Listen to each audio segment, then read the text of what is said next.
ძალიან სამწუხაროა დღევანდელი მოვლენა თუ არ ჩავთვლით იმას, რომ არ იქნება ჩემგან ხმამაღალი ნათქვამი, რადგან ყველა თითქმის თეატრალური სფეროს წარმომადგენლებმა ზუსტად იციან, თუ ამ შენობაში რამდენად დიდი ხანია არ მიმდინარეობს ისეთი ანსწავლება ან ისეთი ფორმით განათლების მიღება, რაც თანამედროვე სამყაროში რასაც ნამდვილად განათლება ქვია. ჩემი სოლიდარობა ამ არაჩვეულებრივ სტუდენტებს პერიოდულად ნამდვილად მოვდიოდი და ვნახულობდი.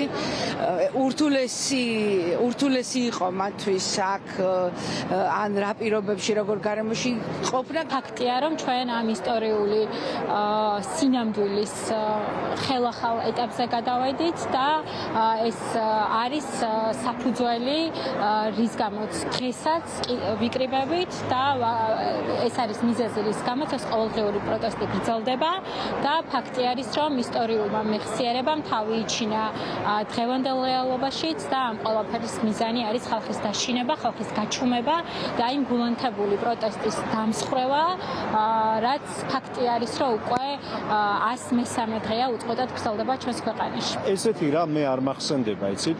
მე მახსოვს როგორ იწყებოდა ეროვნული მოძრაობა, მახსოვს ყველა სხვა პროტესტი და არასდროს არ მახსოვს, რომ სტუდენტების წინააღმდეგ ასეთი რამე გაეკეთებინათ.